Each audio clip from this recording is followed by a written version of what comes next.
لا إله إلا الله، لا إله إلا الله، لا الله أكبر الله أكبر لا إله إلا الله. الحمد لله نحمده ونستعينه ونستغفره ونعوذ بالله من شرور أنفسنا ومن سيئات أعمالنا. من يهده الله فلا مضل له ومن يضلل فلا هادي له، وأشهد أن لا إله إلا الله وحده لا شريك له، وأشهد أن محمدا عبده ورسوله. أما بعد فإن خير الحديث كتاب الله، وخير الهدي هدي محمد صلى الله عليه وسلم، وشر الأمور محدثاتها، وكل محدثة بدعة، وكل بدعة ضلالة، وكل ضلالة في النار. أعوذ بالله السميع العليم من الشيطان الرجيم.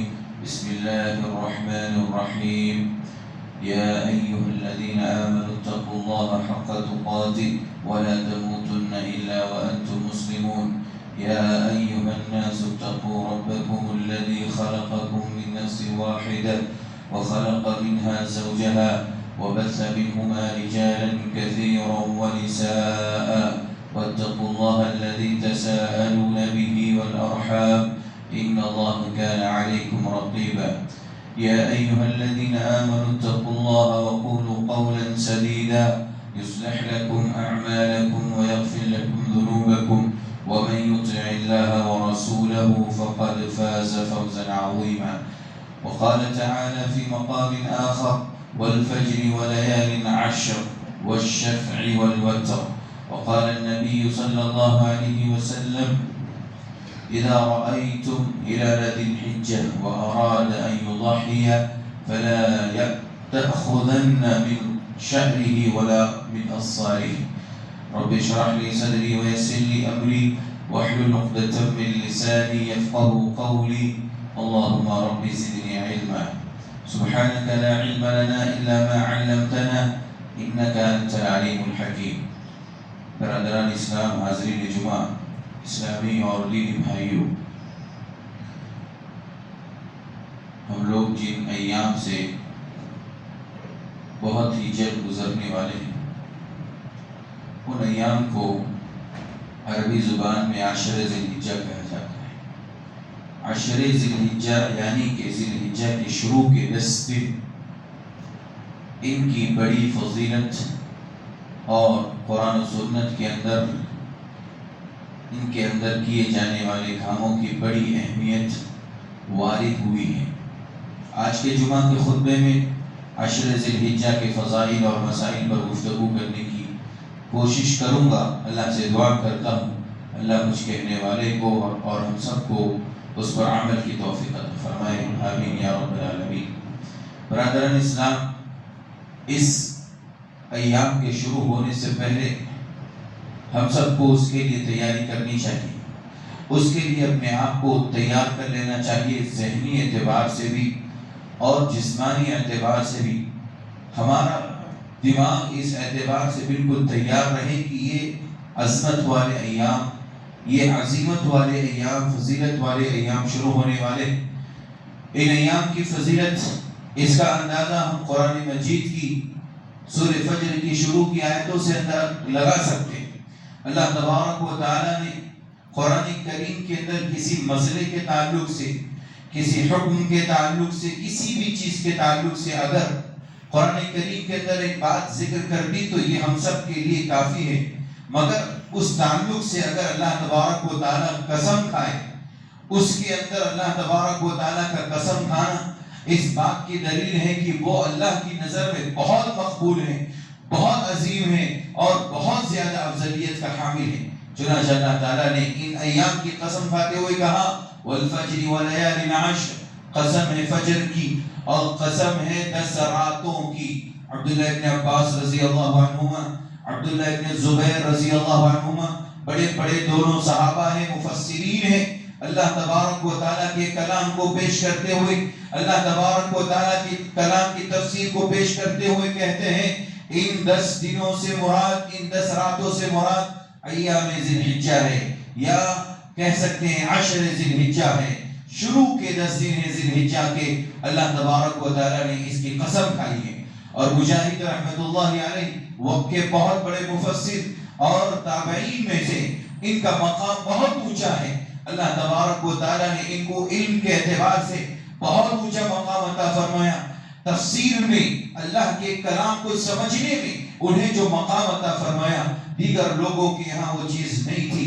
اللہ تبارک و تعالیٰ کے کلام کو سمجھ کر کہتے ہیں کہ وَلَيَالٍ 10 سے مراد شروع کے 10 دن ہیں۔ آپ اندازہ کیجئے اللہ تبارک و تعالیٰ نے ان 10 دنوں کی قسم کھا کر کے امت مسلمہ کے سامنے اس بات کی طرف رہنمائی کر دی کہ یہ معمولی ایام نہیں ہیں۔ جیسے عام دنوں میں ہم اور آپ بہت سارے ایسے کام کر جاتے ہیں جو لا علمی کی صورت میں یا جان بوجھ کر کے گناہ کے کام ہو سکتے ہیں، نافرمانی کے کام ہو سکتے ہیں، اللہ تبارک و تعالیٰ کی بغاوت کے کام ہو سکتے ہیں، قرآن و سنت کے خلاف کام ہو سکتے ہیں۔ اللہ تعالیٰ ہمیں اور آپ کو یہ بتانا چاہتا ہے قسم کھا کر کے کہ یہ اللہ تعالیٰ نے جو قسم کھائی ہے ان ایام کی فضیلت کو واضح کرنے کے لیے یہ بہت مقبول ہے، ان ایام میں کیے جانے والے عمل اللہ کو بہت پسند ہے۔ نبی صلی اللہ علیہ وسلم نے فرمایا، عبداللہ ابن عباس رضی اللہ عنہما حدیث کے راوی ہیں، اور ایک روایت کے اندر عبداللہ ابن عمر رضی اللہ عنہما حدیث کے راوی ہیں۔ عبداللہ ابن عباس رضی اللہ عنہما کہتے ہیں اللہ کے نبی نے فرمایا ما من ایام، یہ وہ ایام ہیں العمل الصالح فیہن، ان ایام کے اندر اگر کوئی شخص عمل کرتا ہے تو اللہ تبارک و تعالیٰ کے نزدیک احب الی اللہ من هذه الايام العشر، دنیا کے اندر دیگر ایام کے مقابلے میں ان 10 دنوں میں کوئی بھی ایک عمل کرنا اللہ کو بہت پسند ہے۔ اس اعتبار سے اگر ہم سمجھیں تو اگر ہم نماز پڑھ رہے ہیں، عام دنوں میں نماز پڑھ رہے ہیں اور ان ایام کے اندر نماز پڑھیں تو ان دونوں میں بہت فرق ہے، ثواب میں بھی فرق ہے، فضیلت میں بھی فرق ہے، اور اسی طرح سے اللہ کی نظر میں مقبولیت کے اعتبار سے بھی یہ بہت بڑا اجر و ثواب کا باعث ہے۔ چنانچہ عبداللہ ابن عمر رضی اللہ عنہما، عبداللہ ابن عباس کہتے ہیں لوگوں نے پوچھا قالوا ولا الجہاد فی سبیل اللہ، اے اللہ کے رسول ان 10 دنوں کے اندر کوئی آدمی اپنے گھر بیٹھ کر کے عمل کرتا ہے، یہ اللہ کو زیادہ محبوب اور پسندیدہ ہے اس شخص کے مقابلے جو اللہ کے راستے میں جہاد کرنے کے لیے نکلا ہے۔ آپ نے سوال کے جواب میں کہا کہ جہاد فی سبیل اللہ بھی افضل نہیں ہے۔ ہاں، ایک صورت میں جہاد فی سبیل اللہ افضل ہو جاتا ہے کہ ایک آدمی اللہ کے راستے میں جنگ کرنے کے لیے نکلا، یخاطر بنفسه ومالہ فلم یرجع من ذلك بشیء، اور جب وہ مال اور اپنے نفس کے ساتھ جہاد کرنے نکلے اور اسی حالت میں مر جائے، کٹ جائے، اس کا مال بھی اللہ کے راستے میں لگ جائے، اس کی جان بھی چلی جائے، تو وہ آدمی بہتر ہے، اس کا عمل یہ بہتر ہے۔ ہاں، اگر وہ واپس ایسا ہی آ جائے، جہاد کرنے کے لیے گیا تھا، نہ اس کے مال کو نقصان پہنچا نہ اس کی جان کو نقصان پہنچا، وہ صحیح سالم آ گیا، اس کا یہ عمل، اور ایک آدمی اپنے گھر میں بیٹھ کر کے ان 10 دنوں میں نمازیں پڑھتا رہا، روزہ رکھتا رہا، زکوٰۃ دیتا رہا، صدقہ خیرات کرتا رہا، قرآن کریم کی تلاوت کرتا رہا، تکبیرات اور تحلیلات کو پکارتا رہا، اللہ رب العزت کا ذکر قرآن مجید کی تلاوت کرتا رہا، وہ آدمی افضل ہے اس آدمی کے مقابلے میں جو جہاد کے لیے گیا ہے۔ سبحان اللہ، آپ اور ہم سمجھ سکتے ہیں اس آیت حدیث پاک کی روشنی میں اللہ کے نبی صلی اللہ علیہ وسلم نے اس کو کتنی زیادہ اہمیت دی ہے۔ عبداللہ ابن عمر رضی اللہ عنہما نے بھی کہا، نبی صلی اللہ علیہ وسلم نے فرمایا اللہ تبارک و تعالیٰ کے نزدیک ان ایام میں عمل بہت محبوب ہے، فَأَكْثِرُوا فِيهِنَّ مِنَ التَّهْلِيلِ وَالتَّكْبِيرِ وَالتَّحْمِيدِ، اللہ کے نبی نے فرمایا لہذا ان ایام کو غنیمت جانو، غنیمت سمجھ کر کے ان ایام میں کثرت سے اللہ تبارک و تعالیٰ کی حمد بیان کرو، چلتے پھرتے آپ مارکیٹ میں ہیں، آپ گھر میں ہیں، آپ بازار میں ہیں، آپ گاڑی پر ہیں، آپ بیٹھے ہوئے ہیں، آپ سونے کی تیاری کر رہے ہیں، نیند نہیں آ رہی ہے، مسجد میں بیٹھے ہوئے ہیں، نماز کا انتظار کر رہے ہیں، قرآن کی تلاوت سے پہلے آپ فارغ ہیں، اللہ تبارک و تعالیٰ نے نبی اکرم صلی اللہ علیہ وسلم نے فرمایا ان ایام کو غنیمت سمجھ کر کے اس میں کثرت سے تحلیل کرو، لا الہ الا اللہ، لا الہ الا اللہ، اللہ اکبر، اللہ اکبر، اللہ اکبر، الحمدللہ، الحمدللہ۔ اس طرح سے ہمیں ورد زور زور سے بلند آواز میں کیا کریں، اللہ کو یہ بہت پسند ہے، اللہ تبارک و تعالیٰ کو ان ایام میں کیے جانے والے اعمال بڑے پسند ہیں۔ محترم بھائیو، عشر ذی الحجہ کے اندر کچھ مسائل ہیں جن کا جاننا ہم سب کی ذمہ داری ہے، ایک مسلمان ہونے کی حیثیت سے ہم سب کے لیے ان مسائل کا جاننا ضروری ہے تاکہ ان ایام کے آنے سے پہلے ہم اس کی تیاری کر لیں۔ سب سے پہلا مسئلہ یہ ہے کہ اگر کوئی مسلمان قربانی کرنا چاہتا ہے، ہم میں سے آپ میں سے جو بھی کوئی جس کو بھی اس بات کا علم ہے کہ مجھے قربانی کرنی ہے، میں مستطیع ہوں، مجھ پر اللہ تبارک و تعالیٰ نے قربانی کو فرض کیا ہے، قربانی واجب کی ہے، ایسے آدمی کے لیے نبی اکرم صلی اللہ علیہ وسلم نے فرمایا، سنن ترمذی کی 523 نمبر حدیث ہے اور دوسری روایت کے الفاظ کے مختلف ہیں، اللہ کے نبی نے فرمایا من رأى منکم ہلال ذی الحجہ، تم میں سے جو شخص ذی الحجہ کا چاند دیکھ لیں، اور ایک روایت میں اذا رأیتم ہلال ذی الحجہ، تم ذی الحجہ کا چاند دیکھ لو، اور اراد ان یضحی، تمہاری کوشش ہے، تمہاری چاہت ہے کہ ہم اللہ کے راستے میں قربانی کریں گے، اللہ کے نبی نے فرمایا فلا یأخذن من شعره ولا من اصفاره، نبی صلی اللہ علیہ وسلم نے فرمایا کہ چاند دیکھنے کے بعد ایسے آدمی کے لیے جو قربانی کرنا چاہتا ہے اسے چاہیے کہ وہ اپنے ناخنوں کو اور اپنے بالوں کو نہ کاٹے۔ اگر ہمیں کاٹنا ہے، آج 29 ہے ذوالقعدہ کی، آج شام سے پہلے اپنے بالوں کو اپنے ناخنوں کو کاٹ لیں، تراش لیں۔ جو آدمی قربانی کرنے کا ارادہ رکھتا ہے، جس آدمی کی قربانی ہے، اس کے لیے یہ اسلام نے ہمیں اور آپ کو مسئلہ بتا دیا کہ ذی الحجہ کے چاند دیکھنے سے پہلے یہ عمل کر لیں۔ 10 دنوں تک، تقریباً 10 دنوں تک ہمیں اس سے محفوظ رہنا ہے، نہ بال کاٹنا ہے، نہ ناخن کاٹنا ہے، اور نہ ہی ناخن کے آس پاس جو چمڑیاں زائد ہو جاتی ہیں وہ کاٹنی ہے، کسی بھی طرح سے اس سے پرہیز کرنا، یہ گناہ نہیں ہے، لیکن نبی صلی اللہ علیہ وسلم کا یہ مسنون عمل ہے، اس کے اوپر صحابہ رضوان اللہ علیہم اجمعین کا اور ہمارے سلف کا عمل رہا ہے۔ نبی صلی اللہ علیہ وسلم کا تاکیدی حکم ہے، اس لیے ہماری ذمہ داری ہے کہ ہم لوگ اس چیز کا اہتمام کر لیں۔ اگر ہمارے اپنے بال اور ناخن وغیرہ کٹے ہوئے ہیں تو کوئی مسئلہ نہیں ہے، اور کاٹنے کی خواہش ہے تو آج شام سے پہلے کاٹ لیں، تاکہ کل اگر چاند نظر آ گیا اس کے بعد کاٹنے کی گنجائش باقی نہیں رہے گی۔ ایک مسئلہ اور بھی ہے کہ اگر کوئی آدمی جس کی طرف سے قربانی نہیں ہے، اس کے بارے میں شریعت نے کیا حکم دیا ہے؟ اس کے بارے میں شریعت نے حکم دیا ہے کہ وہ اپنے بال اور ناخن کو کاٹ سکتا ہے، اس میں کوئی حرج کی بات نہیں ہے۔ اسی طرح سے گھر میں 10 لوگ ہیں، ایک آدمی کی طرف سے قربانی ہے، ثواب سب کو ملے گا، قربانی سارے 10 لوگوں کی طرف سے کافی ہو جائے گی۔ اس سلسلے میں اہل علم نے کہا کہ اگر کوئی آدمی جس کی طرف سے قربانی ہے وہ اپنے ناخن اور بال وغیرہ کو باقی رکھتا ہے، بقیہ گھر کے 9 لوگ اگر کاٹنا چاہیں تو کاٹ سکتے، اس میں کوئی حرج نہیں، اور اگر رکھنا چاہیں تو بھی رکھ سکتے ہیں، اس میں بھی کوئی حرج کی بات نہیں ہے۔ اللہ کے نبی صلی اللہ علیہ وسلم نے ہم سب کو یہ اہم مسئلہ واضح کر کے اس بات کی رہنمائی کی کہ ہمیں عشر ذی الحجہ کے شروع میں، آغاز میں کس چیز کا اہتمام کرنا چاہیے، اور کن چیزوں کا اہتمام کرتے ہوئے ہمیں ان عشرے کی، ان دنوں کی جو ہے کا استقبال کرنا چاہیے، اس کی فضیلت کو سامنے رکھنا چاہیے۔ اسی طرح محترم بھائیوں، ان ایام کے اندر کثرت سے سجود کا، سجدوں کا اہتمام کرنا چاہیے۔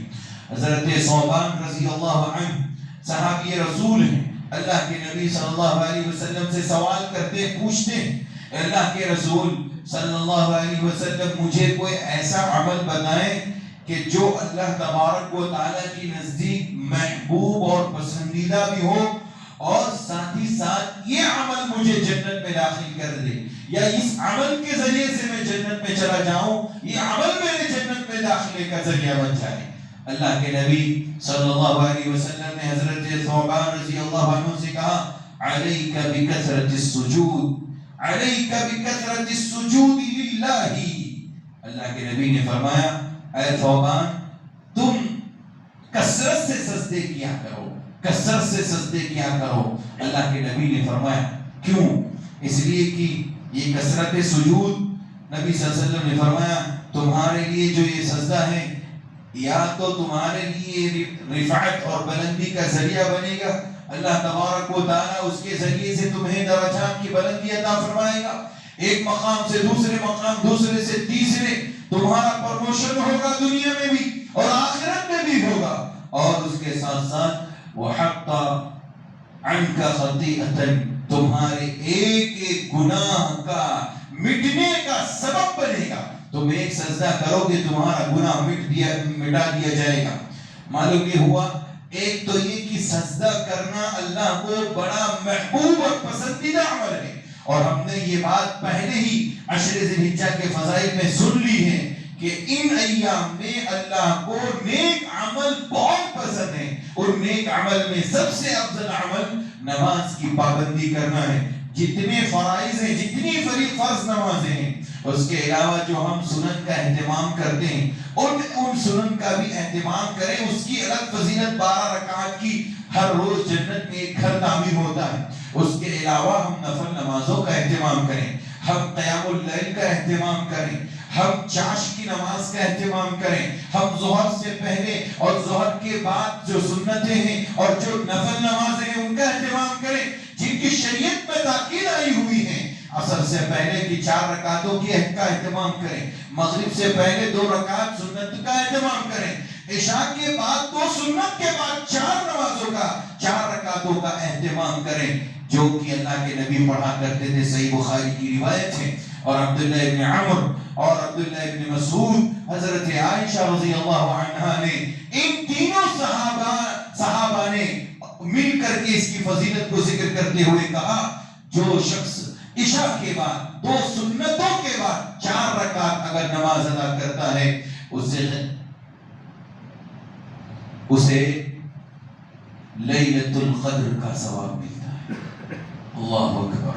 لیلۃ القدر صرف رمضان کے مبارک مہینے میں 5 راتوں میں سے ایک رات ہے اور اس کی فضیلت تقریباً 1000 مہینے سے افضل عمل ہے اور 83 سال کی جتنی عمر میں انسان عبادت کرتا ہے وہ ایک رات میں عبادت کا ثواب حاصل کرتا ہے. اگر آپ کو رمضان کے علاوہ غیر رمضان میں اس ثواب کو حاصل کرنے کی خواہش ہے تو ہر روز عشاء کے بعد فجر کی فرض کے بعد جو 2 سنت ہیں سنت مؤکدہ اس کے بعد 4 رکعت سنت ادا کرنے پر 4 رکعت نفل ادا کرنے پر اللہ کے نبی صلی اللہ علیہ وسلم کے اس عمل پر عبداللہ ابن عباس رضی اللہ عنہما نے اس عمل کو ذکر کیا اور 3 صحابہ نے اس کی فضیلت کو ذکر کیا کہ اس 4 رکعت کی بنیاد پر انسان کو لیلۃ القدر کا ثواب حاصل ہوتا ہے. اس لیے محترم بھائیوں ان ایام میں کثرت سجود کو لازم پکڑیے.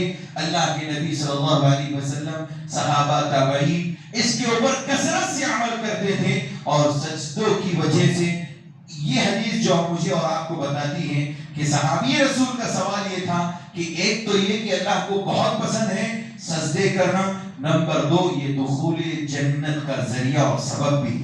گویا کہ اگر کوئی آدمی ان ایام میں کثرت سجود کے ساتھ اس دنیا سے چلا جاتا ہے تو اس کا یہ عمل اسے جنت میں داخلے کا سبب بنے گا. اللہ اکبر. بڑی اہم بات اور بڑی اہمیت کی حامل یہ بات ہے یاد رکھنا چاہیے. اسی طرح محترم بھائیوں ان ایام میں نبی صلی اللہ علیہ وسلم 9 دنوں کے کنٹینیو مسلسل پائیدار اور مسلسل کنٹینیو اللہ کے نبی روزہ رکھا کرتے تھے.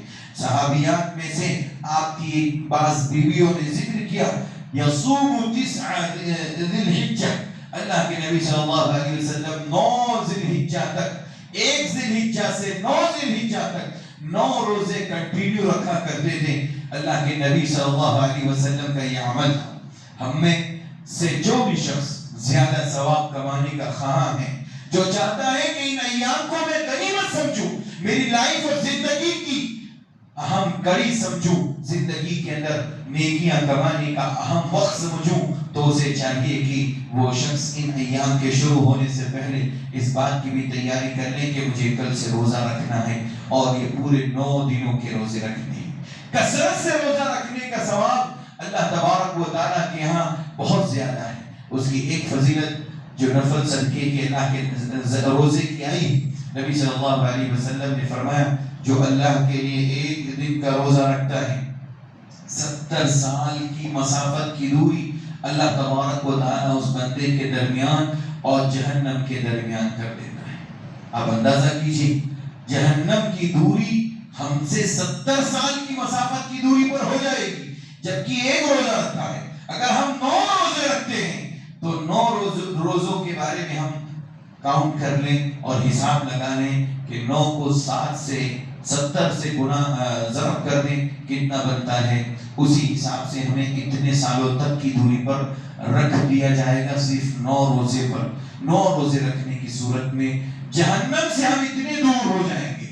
جب ہم جہنم سے اتنے دور ہو جائیں گے اس عمل کی بنیاد پر، تو جہنم میں کبھی داخل نہیں ہو سکتے۔ ایسے آدمی پر جہنم حرام ہو جاتی ہے اور ایسے لوگوں کا ٹھکانہ جنت سے قریب کر دیا جاتا ہے۔ یہ اللہ کے نبی صلی اللہ علیہ وسلم نے ایک روزے کی فضیلت کی اس کو ذکر کیا جو کہ نفل روزہ ہے۔ ہمیں کوشش کرنی چاہیے ان ایام کے اندر زیادہ سے زیادہ 9 روزے رکھنے، یا زیادہ سے زیادہ اگر ہم کہیں تو اس میں اکثریت کی بات اگر کریں تو 3، 5، 7 روزے، 9 روزے کثرت سے رکھنے کی بات اگر کی جائے تو اس طرح سے ہم روزوں کا اہتمام کر سکتے ہیں۔ اللہ کے نبی صلی اللہ علیہ وسلم کیا کرتے تھے، اور خاص کر کے ان ایام کے اندر نبی صلی اللہ علیہ وسلم صحابہ کثرت سے اللہ تبارک و تعالیٰ کا ذکر کرتے تھے۔ اہل علم نے کہا کہ ذکر میں سب سے افضل ذکر اللہ تبارک و تعالیٰ کا قرآن مجید کی تلاوت ہے۔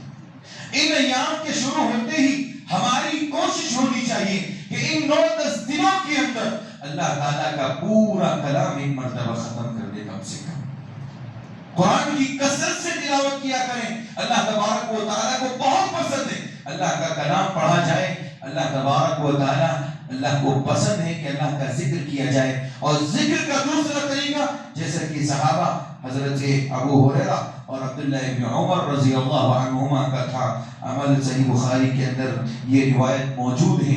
اللہ کے نبی صلی اللہ علیہ وسلم کی یہ دونوں صحابہ جب بھی یہ ایام شروع ہوتے تھے، بازاروں میں جب نکل جاتے تو تکبیرات پکارتے تھے، اللہ اکبر اللہ اکبر اللہ اکبر لا الہ الا اللہ واللہ اکبر اللہ اکبر وللہ الحمد، زور زور سے پکارا کرتے تھے۔ عبداللہ ابن عمر اور حضرت ابو ہریرہ رضی اللہ عنہما یہ دونوں صحابہ جب بھی بازار میں جاتے کثرت سے زور زور سے یہ پکارا کرتے، اور لوگ ان کو سن کر کے وہ بھی پکارنا شروع کرتے تھے۔ کیوں؟ یہ ثابت کرنے کے لیے کہ یہ ایام تکبیرات پکارنے کے ہیں، یہ ایام تکبیرات اور تحمیدات کے ہیں، یہ اللہ کو پسندیدہ ہیں، اور ان ایام میں جتنا ذکر کیا جائے اتنا کم ہے۔ اٹھتے بیٹھتے چلتے پھرتے جہاں کہیں پر اپنے دکان میں اپنی ملگی میں بیٹھے ہوئے ہیں، فری بیٹھے ہوئے ہیں، مسجد آ رہے ہیں، گھر جا رہے ہیں، سامان و سودا لینے کے لیے بازار کو جا رہے ہیں، کہیں پر بھی ہو ہم اللہ تبارک و تعالیٰ کا ذکر کثرت سے کرتے رہیں۔ نبی صلی اللہ علیہ وسلم کے ان دونوں صحابہ کا یہ عمل رہا ہے۔ ہم سب کی بھی ذمہ داری ہے کہ ہم اپنے تئیں کوشش کریں اور دیکھیں کہ ماحول بالکل ٹھنڈا ہے اور لوگوں میں یہ جذبہ نہیں ہے، تو اس کو پیدا کرنے کے لیے اور عوام الناس میں اس جذبے کو پیدا کرنے کے لیے حضرت ابو ہریرہ اور عبداللہ ابن عمر رضی اللہ عنہما کا یہ عمل ہم مارکیٹ کے اندر ثابت کر سکتے ہیں، اوپن انداز میں اور بلند آواز سے۔ اس طرح سے ہم ذکر و اذکار کر سکتے ہیں لوگوں کو ترغیب دلانے کے لیے، یہ ریاکاری اور دکھاوے میں انشاءاللہ نہیں آئے گا۔ تو اس چیز کا بھی ان ایام کے اندر کثرت سے اہتمام کرنا چاہیے۔ اسی طرح محترم بھائیوں، ان ایام میں ایک دن جس کو ہم یوم عرفہ کہتے ہیں، عرفہ کا دن کہتے ہیں، یہ 9 ذی الحجہ کا دن اللہ تبارک و تعالیٰ کو بڑا محبوب اور پسندیدہ ہے۔ اس میں جو بھی عمل کیا جائے اللہ تبارک و تعالیٰ کو بڑا محبوب ہے۔ اور اگر کوئی آدمی دعا کرتا ہے، جیسا کہ نبی صلی اللہ علیہ وسلم نے فرمایا، عرفہ کے دن اللہ کے نبی کے پہلے جتنے انبیاء تھے ان لوگوں نے بھی وہ دعا کی، نبی صلی اللہ علیہ وسلم نے بھی دعا فرمائی۔ ایسے ہی من جملہ جتنی دعائیں ہیں، انسان اگر دعا کرتا ہے ان ایام میں، خاص کر کے 9 ذی الحجہ کو، اللہ کو بڑا محبوب عمل ہے، بڑا پسندیدہ عمل ہے۔ اور اس دن خاص کر کے روزہ رکھنا، اگر ہم 8 دنوں تک روزہ نہیں رکھ سکے تو صیام یوم عرفہ، ہم سب کو اللہ کے نبی نے تاکید فرمائی کہ 9 ذی الحجہ کا روزہ رکھا کریں۔ احتسب علی اللہ ان یکفر السنة التي قبلہ والتي بعدہ، نبی صلی اللہ علیہ وسلم نے فرمایا جو شخص 9 ذی الحجہ کا ایک دن کا روزہ رکھتا ہے، اس کے اگلے 1 سال اور پچھلے 1 سال کے گناہ معاف کر دیے جاتے ہیں۔ گویا کہ 2 سالوں کے گناہوں کا ایک روزہ کفارہ بنتا ہے۔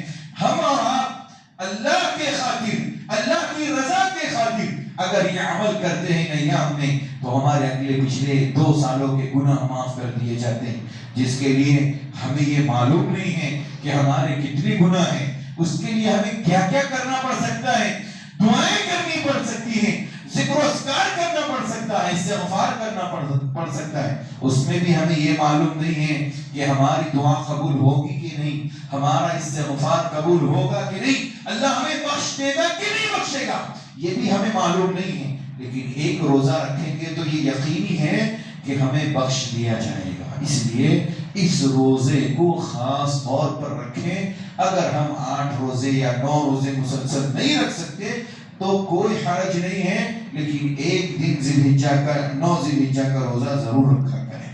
اب ایک سوال یہاں پر لوگ اٹھاتے ہیں اور عام طور پر ہمارے سماج میں یہ سوال گردش کرتا ہے، لوگوں کے ذہن و دماغ میں یہ بات آتی ہے کہ 9 ذی الحجہ کا جو روزہ، عرفہ کے دن کا جو روزہ کہا گیا ہے وہ کس اعتبار سے رکھے، ہندوستان کے حساب سے رکھیں، ہمارے اپنے چاند کے حساب سے رکھیں، یا پھر مقام عرفات میں جب حاجی لوگ حجاج کرام وہاں ٹھہرے ہوئے ہوں، جو حج کا دن ہے اس کے حساب سے رکھا جائے۔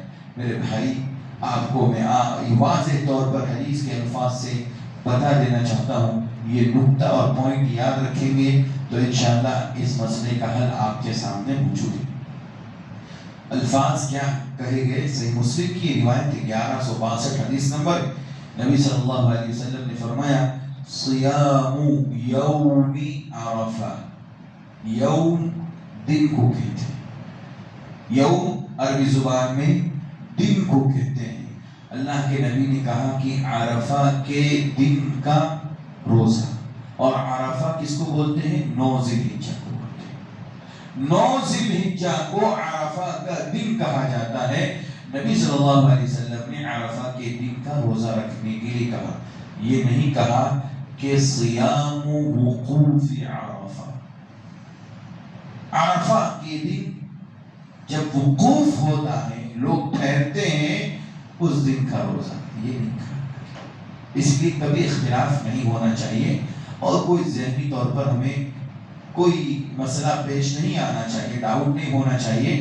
ہم ہندوستان کے حساب سے، اپنے چاند کے حساب سے 9 ذی الحجہ کو روزہ رکھیں گے، اور اس دن چاہے حاجی کہیں پر بھی رہے اس سے ہمیں کوئی مطلب نہیں، حجاج کرام سے ہمارا کوئی تعلق نہیں ہے۔ ہمارا تعلق اذا رأیتم ہلال ذی الحجہ، ذی الحجہ کا چاند جب تم دیکھو تو اللہ کے نبی نے کہا یہ کام کرو، تو ہمارا تعلق چاند سے ہے، ہمارا تعلق حجاج کرام یا وقوف عرفہ سے نہیں۔ آخری بات آج کے جمعہ کے خطبے کی، قربانی کے جانور کی خریداری میں ان ایام میں ہمارے ہاں ہمارے بھائی بڑی تعداد میں مسلمانوں کی کثرت قربانی کے جانور خریدنے میں لگی ہوتی ہیں، مگر کچھ چیزوں کا دھیان دینا ضروری ہے، اس پر ہماری توجہ ہونی چاہیے۔ ہم میں سے بڑی تعداد ہم نے دیکھا ہے کہ وہ غفلت کا شکار ہو جاتی ہے۔ قربانی کے جانور کے تعلق سے 4 باتیں اللہ کے نبی نے کہی، وہ 4 باتوں کے ساتھ ایک اور بات میں دوسری حدیث سے آپ کے سامنے پیش کروں گا۔ یہ سورہ نبی داؤد کی روایت 2802 حدیث نمبر ہے۔ نبی صلی اللہ علیہ وسلم نے فرمایا اربع لا تجوز فی الضحایا، 4 ایسے جانور جن کی قربانی جائز نہیں، 4 قسم کے جانور جن کو قربانی میں نہیں لیا جا سکتا، ان کی قربانی نہیں کی جا سکتی۔ الاعور، ایسا کانا جس کا کانا پن بالکل واضح ہو، اندھا۔ اسی طرح سے والمریض، ایسا مریض، ایسا بیمار کہ جس کی بیماری بالکل واضح ہو، آپ کو دیکھ کر کے پتہ چلے گا تو بیمار ہے۔ بیمار آدمی معلوم ہوتا ہے، ایک آدمی تندرست ہے، صحیح سالم ہے، اس کو دیکھ کر آپ پتہ کر لیں گے بہت اچھا صحت مند انسان ہے۔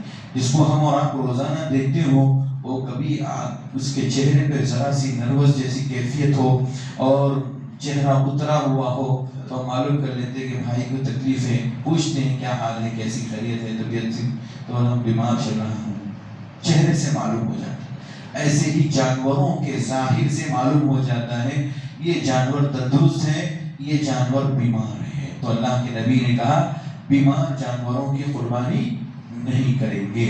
تیسری شرط، ایسا لنگڑا جس کا لنگڑا پن واضح ہو، چلتے ہوئے ایسا لگتا ہو کہ وہ لنگڑا ہے۔ اب یہ لنگڑا پن کا ہونا عیب اللہ کے نبی نے ذکر کیا ہے اور منع فرمایا کہ اس کو قربانی میں نہیں ذبح کریں گے۔ اب ایک سوال یہ ہے کہ مثال کے طور پر میں نے اپنے گھر پر ایک بکری کو پالا، اس کے یہاں بچہ پیدا ہوا جو لنگڑا ہی تھا، جو معذور ہی پیدا ہوا، بچپن سے اس کے اندر چلنے میں اس کے لنگڑا پن کا وضاحت واضح تھا۔ اب کیا کریں گے؟ ایسا جانور چلے گا نہیں چلے گا؟ ایک لنگڑا وہ ہے کہ جس کو لائے تو صحیح سالم تھے، مگر بعد میں کسی وجہ سے کہیں چوٹ آ گئی، چوٹ آنے کی وجہ سے اس کے پیر میں تکلیف ہوگی، اس کی وجہ سے وہ لنگڑا رہا ہے۔ تو 2 طرح کے جانور اس میں معلوم ہوتے ہیں، جو پیدائشی ہو، جس کا پہلے سے عیب واضح ہو، وہ قطعاً نہیں چلے گا۔ اگر آپ جب خرید رہے تھے وہ جانور صحیح سالم تھا، بعد میں آپ خرید کر کے لے کر آ گئے، آپ اپنے گھر پر لے کر آ گئے، اس کے بعد اچانک اسے کوئی تکلیف ہو گئی، پیر میں چوٹ آ گئی، اس کے بعد وہ لنگڑا ہو گیا، ایسا قربانی کا جانور جائز ہے۔ چونکہ آپ نے جب خریدا تب صحیح تھا، آپ کی نیت کے مطابق انشاءاللہ آپ کو ثواب دیا جائے گا۔ اب اگر آپ کے پاس استطاعت ہے اور آپ چاہتے ہیں کہ نہیں میں اچھا ہی جانور اللہ کے راہ میں قربان کروں ثواب کی غرض سے، تو آپ دوسرا لا کر کے ذبح کر سکتے ہیں، ورنہ اگر نہیں ہے تو وہی جانور آپ ذبح کر لیں، کوئی حرج نہیں ہے۔ اور چوتھی شرط یہ ہے ایسا لاگر کمزور اور دبلا جس کے اندر گودا نام کی کوئی چیز نہ، مطلب بالکل ہڈی، ایسا جانور ہے۔ نبی صلی اللہ علیہ وسلم جو 2 دمبے ذبح کیا کرتے تھے، 2 بھیڑ ذبح کرتے تھے اللہ کے نبی، اس کے بارے میں حدیث کے اندر ہے 2 چت کبرے اللہ کے نبی، چت کبرا کا رنگ ہوتا تھا اس طرح کے اللہ کے نبی 2 بھیڑ ذبح کرتے تھے، وہ بھی موٹے تازے، صحت مند اور خسی کیے ہوئی۔ سنن نبی داؤد کی صحیح روایت، خسی عیب نہیں ہے، خسی کیا ہوا جانور عیب نہیں ہے، جو لوگوں نے عیب بنایا عیب یہ سارے 4 ہیں بس۔ اللہ کے نبی صلی اللہ علیہ وسلم خسی کیے ہوئے جانور کی قربانی کرتے تھے، موٹے تازے تگڑے جانور کی قربانی کرتے تھے، مریض، لنگڑا، کانا اور ایسا لاگر اور کمزور جو خود اپنے پیروں پر صحیح طریقے سے نہ ٹک سکے، ایسے جانور کی قربانی جائز نہیں۔ اور صحیح مسلم کی روایت 1163 حدیث نمبر ہے، نبی صلی اللہ علیہ وسلم نے فرمایا لا تذبحوا الا مسنہ، تم مسنہ جانور ذبح کرو۔ مسنہ جانور کس کو کہتے ہیں؟ 2 سالہ جانور، 2 سال کا یا 2 دانت جس کو آ گئے ہوں اس جانور کو مسنہ کہتے ہیں۔ 2 دانتا جانور کو مسنہ کہا جاتا ہے۔ بکرے میں بھی ہے، گائے میں بھی ہے، بیل میں بھی ہے، جتنے جتنے جانور ذبح کیے جا سکتے ہیں اور جن کو ثبوت کے طور پر پیش کیا گیا ہے، بہیمۃ الانعام جو جانور ہیں ان میں مسنہ ہونا شرط ہے۔ اللہ کے نبی نے آگے فرمایا الا ان یعصر علیکم، ہاں اگر تمہارے اوپر دشوار ہو جائے، تمہیں دو دانتا نہیں ملے، کہیں پر بڑی مشکل سے تمہیں جو ہے ڈھونڈنے کے بعد ملا، تو بھی کیسا ملا؟ ایسا ملا کہ جو 1 سال فتذبح جزعة من الضأن، بھیڑ کی جسم کے سے اگر کوئی جانور ہے جس کو آپ لوگ پوٹلا بولتے ہیں اور تلنگانہ جو پوٹلے ہوتے ہیں وہ، اور ایک راجستھانی پوٹلے ہوتے ہیں، جو آپ لوگ بھیڑ کی جنس کے جتنے جانور ذبح کرتے ہیں وہ 1 سال کا ہونا چاہیے۔ جذعہ کہتے ہیں وہ جانور جس کا 1 سال مکمل ہو چکا ہو۔ بعض اہل علم نے جیسا کہ شیخ عثیمین رحمہ اللہ نے فتویٰ دیا کہ 6 مہینے کا جانور ذبح کر سکتے ہیں، جنس کس کی ہو؟ بھیڑ کی، ضان کی۔ یہ بات صحیح ہے۔ میں کئی اہل علم کے فتاوے پڑھ رہا تھا تو حنابلہ اور حنفیہ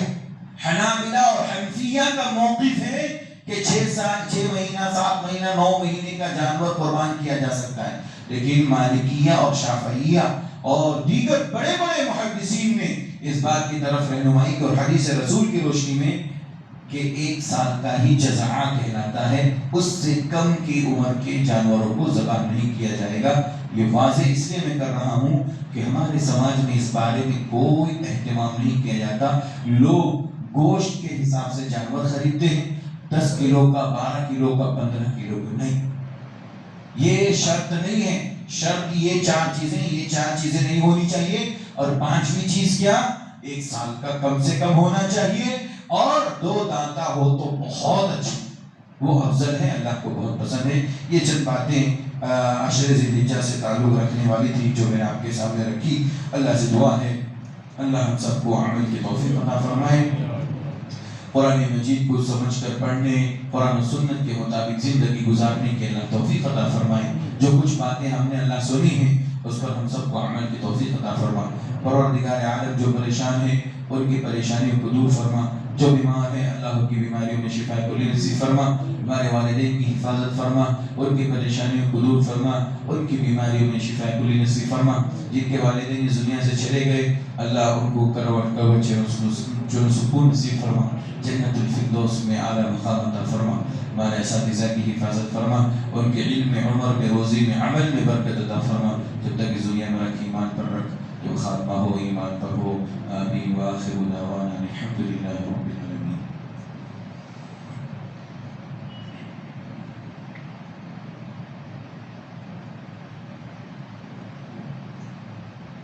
الحمدللہ نحمده ونستعینه ونستغفره ونعوذ باللہ من شرور انفسنا ومن سيئات أعمالنا، من يهده الله فلا مضل له ومن يضلل فلا هادي له، وأشهد أن لا إله إلا الله وحده لا شريك له، وأشهد أن محمدا عبده ورسوله.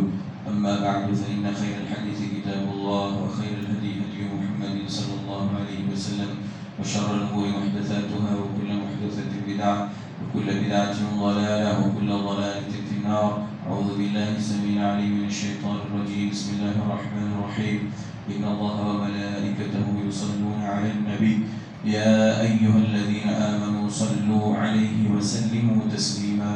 اللهم صل على محمد وعلى آل محمد كما صليت على إبراهيم وعلى آل إبراهيم إنك حميد مجيد.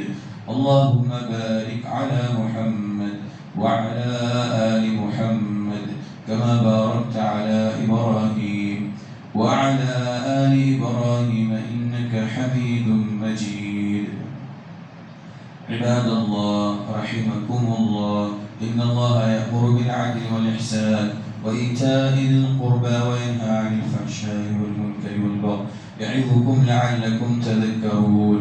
اذكروا الله يذكركم وادعوه يستجب لكم، ولذكر الله تعالى أعلى وأولى وأعز وأكبر، والله يعلم ما تصنعون.